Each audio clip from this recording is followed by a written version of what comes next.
जो भारतीय जनता पार्टी को जेब में रखता था, तमाम लोग उसके आगे पीछे घूमते थे। उन बेटियों ने पुकारा कि हमारा कोई भाई नहीं तो आएगा। अगर उन बेटियों की रखवाली के लिए, उन बहनों की रक्षा करने के लिए जंतर मंतर पर पहला देश का कोई सांसद पहुंचा, नागौर का सांसद हनुमान बेनीवाल उनकी रखवाली के लिए आगे पहुंचा और उस बाहुबली को चेतावनी दी कि आप बाहुबली नहीं हो। जो कौम सड़क पर खड़ी है उसकी कुर्बानियों को याद रखो, क्योंकि दिल्ली पे सबसे ज्यादा राज अगर किसी ने किया और दिल्ली के चारों तरफ जो सबसे ज्यादा विद्रोह करके दिल्ली पे आ रही बारी सल्तनतें, उनका मुकाबला किसी कौम ने किया तो हमारी कौम ने दिल्ली की हमारे साथ रखवाली करी और दिल्ली का राज हमेशा था। इसलिए भाइयों, जहां भी आवश्यकता पड़ी इस देश के अंदर, प्रदेश के देश के अंदर, वहां मैं सबसे आगे खड़ा मिला।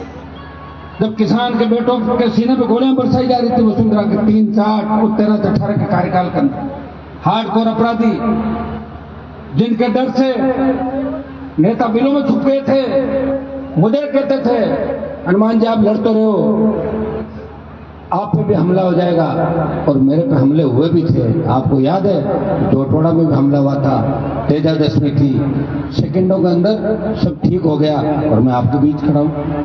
कई बार वो भी हमले बाड़मेर के अंदर हमारे लोगों ने हमला कर दिया। हमारे नो सिक्के थे, गलों ने बंदूक रखी कंधे पे, शिकार कर लिया और झगड़ा करा दिया। वो तो मैं बच्चों को लेके निकल गया। कितने लोग मारे जाते हैं आप मुझे बताओ। मेरी समझदारी में कोई फर्क नहीं, आप चिंता नहीं करें। मेरी वजह से मैं ये भी देखता हूँ कि कई लोग कहते हैं साहब हम तो हनुमान जी के साथ मंच पर नहीं बैठेंगे। मत बैठो, मैं बाद में आ जाऊँ, पहले बैठ के चले जाओ। इतना अच्छा नेता काम मिलेगा तुम्हें पता? नेता सबसे आता।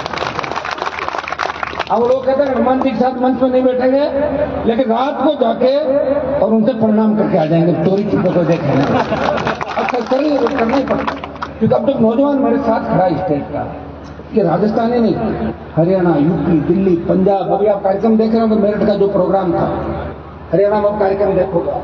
आने वाले समय के अंदर हम एक आह्वान करेंगे, कूच करेंगे, क्योंकि जोधपुर की धरती से चाहे जाट आरक्षण आंदोलन की गूंज हो और चाहे बिजली का आंदोलन हो, चाहे लेवी का आंदोलन जहां साधन थी गोपालगढ़ के अंदर, ये शुरुआत जोधपुर ना नहीं लगता।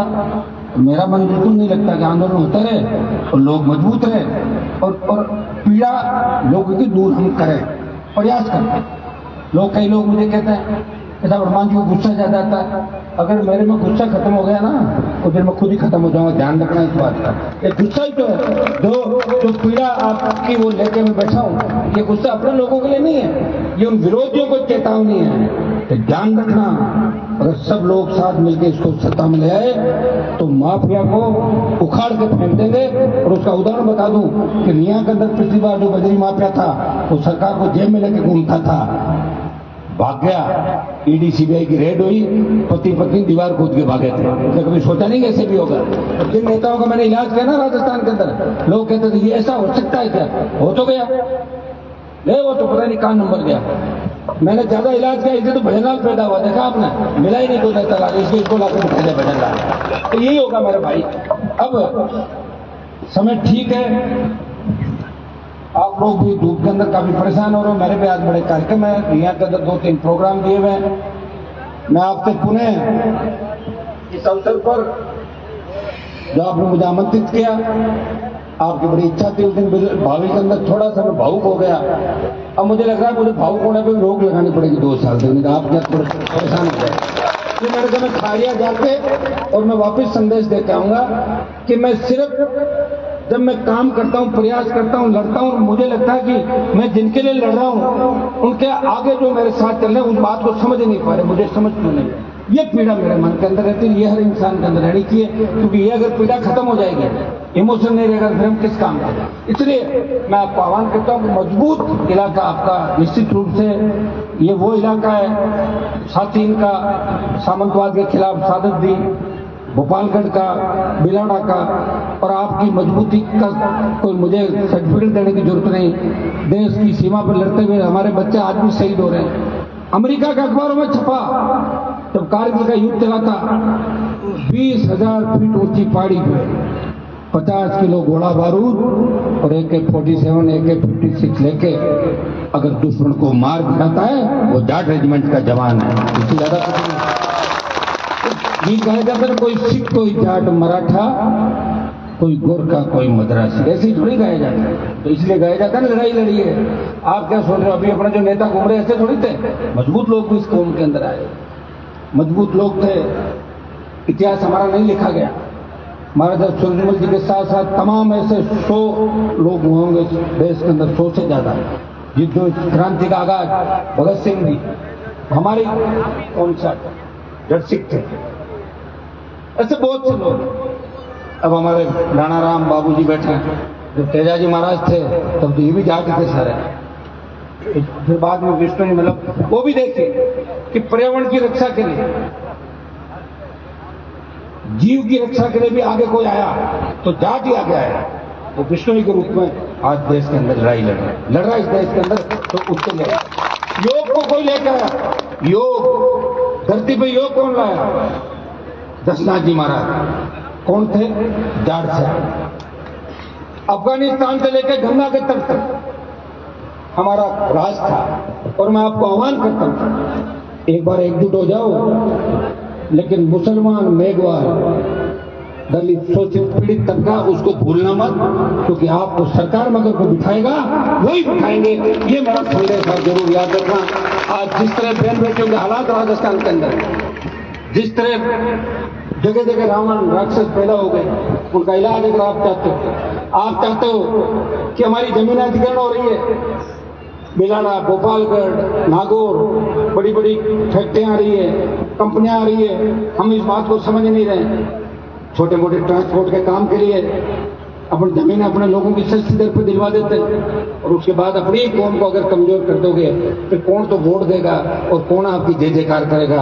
आपकी जय जयकार उड़ीसा के अंदर नहीं होगी, राजस्थान में हो सकती। इस बात का ध्यान रखना। मैं आपको विश्वास दिलाता हूं कि जब तक मेरे अंदर जान है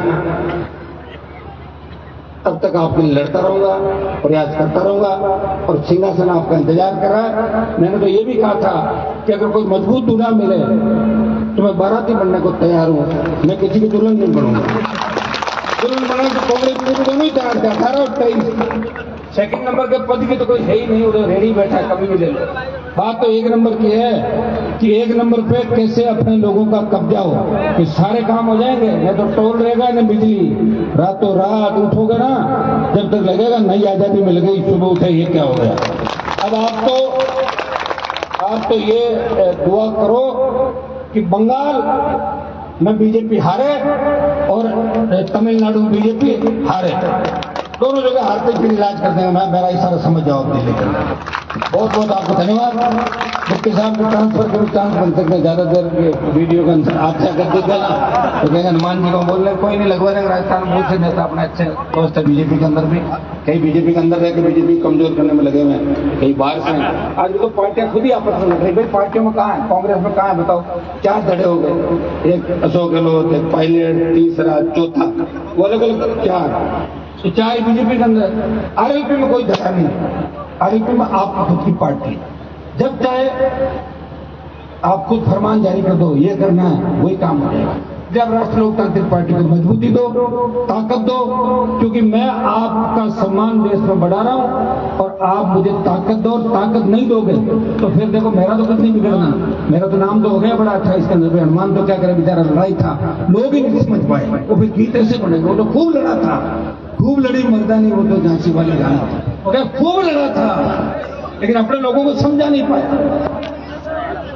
खरा सोना जिसको कहते हैं ना, जिसके ऊपर 1 रुपए का लांछन नहीं, काजल की कोठरी में रहते हुए जिसने दाग नहीं लगने दिया और अपने पराये की पहचान रखी और हर किसी की मदद करी, घर आया मां जाया। उस हिसाब से जो व्यक्ति चला, उस व्यक्ति का साथ आप सबको देना चाहिए। मेरे विरोध के अंदर जो लोग बैठे उनको भी कहना चाहूंगा, जो मेरे समाज से आते हैं, जो इस व्यवस्था से लड़ते हैं, उनको कहना चाहता हूं, आप अगर मेरे साथ नहीं लड़ सको तो अपने घर में बैठ के तो करके दो कि हनुमान वास्तव में लड़ाका है, जिन्होंने हमें रगड़ा उसने उनको रगड़ दिया वापस। मैं तो कह दो बहुत बहुत आपको मंदिर निर्माण कमेटी को, पूरे गांव को धन्यवाद, शुभकामनाएं। और महिला शिक्षा, विशेषकर बेटियों को पढ़ाओ लिखाओ, बच्चों को पढ़ाओ लिखाओ।